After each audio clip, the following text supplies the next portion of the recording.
Hello everyone, in this video we'll be solving problem 53, maximum subarray. The problem statement is, given an integer array nums, we need to find the subarray with the largest sum and return its sum.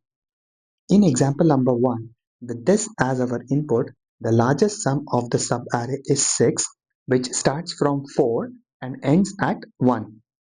Similarly, in example number 2, we have only one element in the array, which is 1.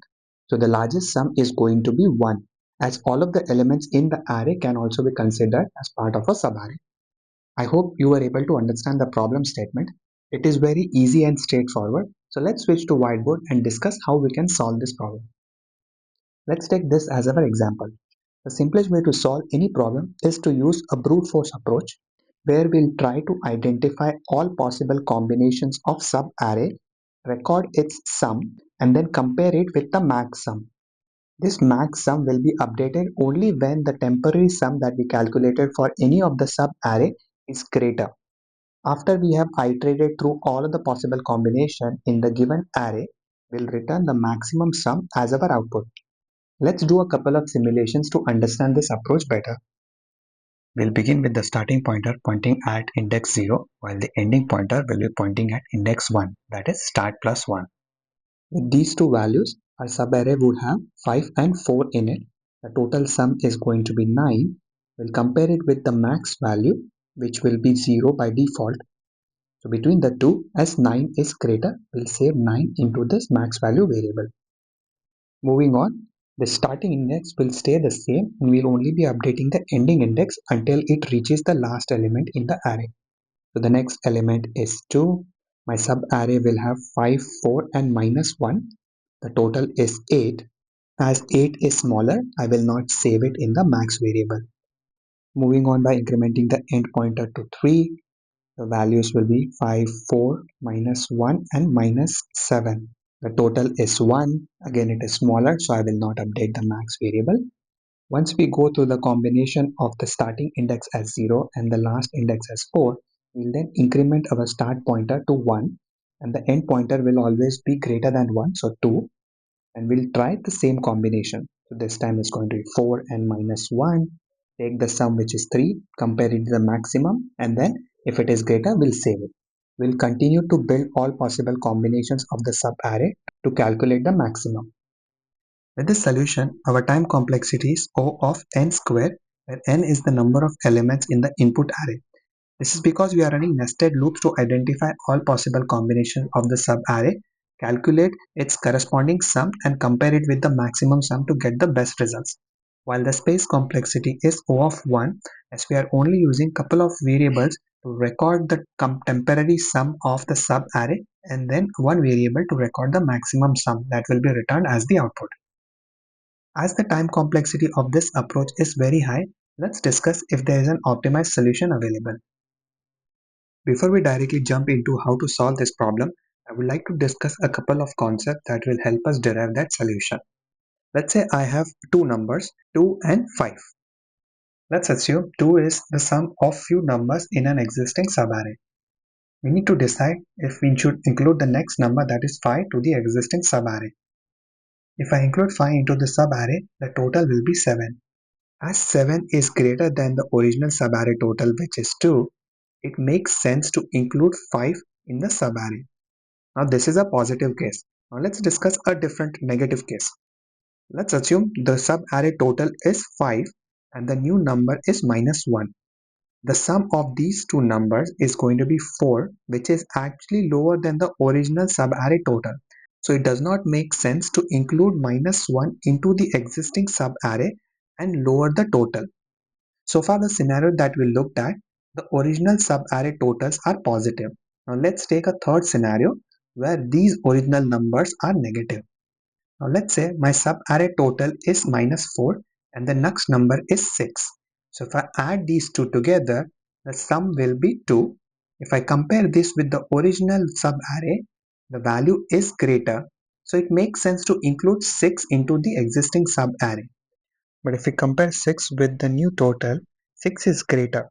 So instead of adding 6 to the existing subarray and getting a lower result, we should start a new subarray with 6 in it. As the intention is to get a subarray with the maximum total, this is one condition that we should take into account when building the subarray. As we don't need to record the elements that are included in the subarray, we can compare the total with the new number that we are trying to add and accordingly update the sum. So this is the premise behind Kadane's algorithm.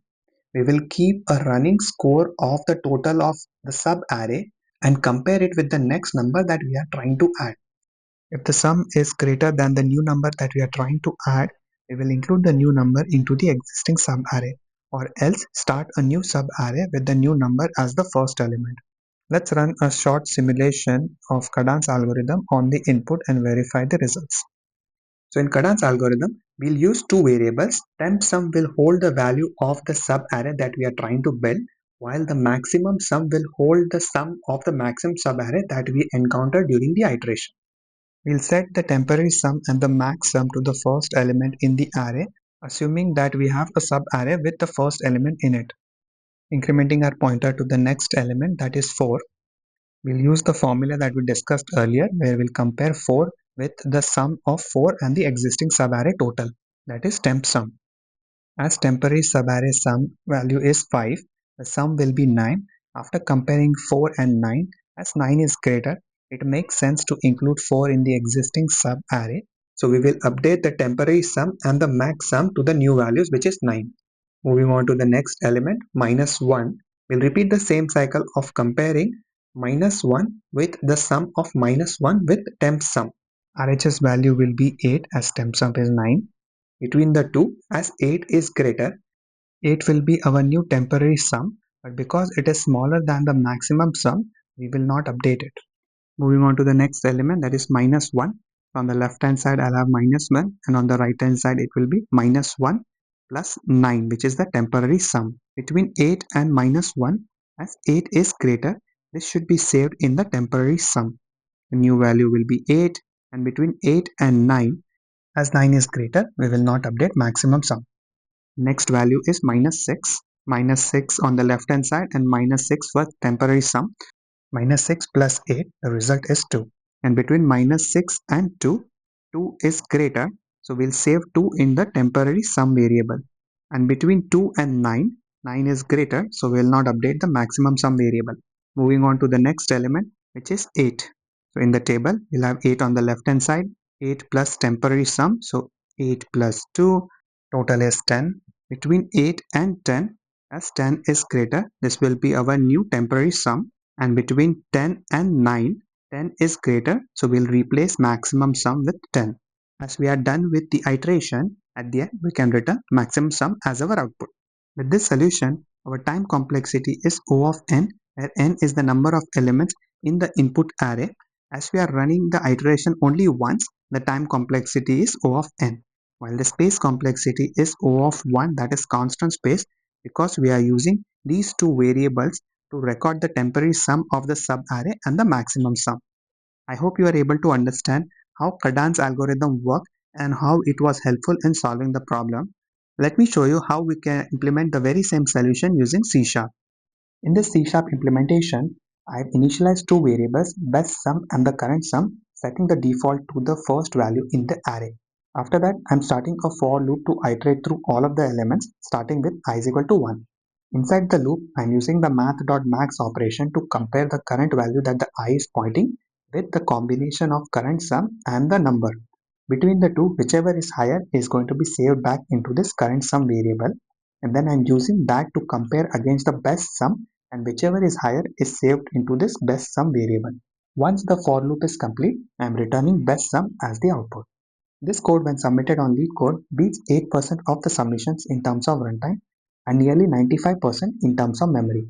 Thank you for watching this video. I hope you are able to understand the explanation. The details to access the source code is available in the description below. Feel free to check that out, and I will see you in the next one. Thank you.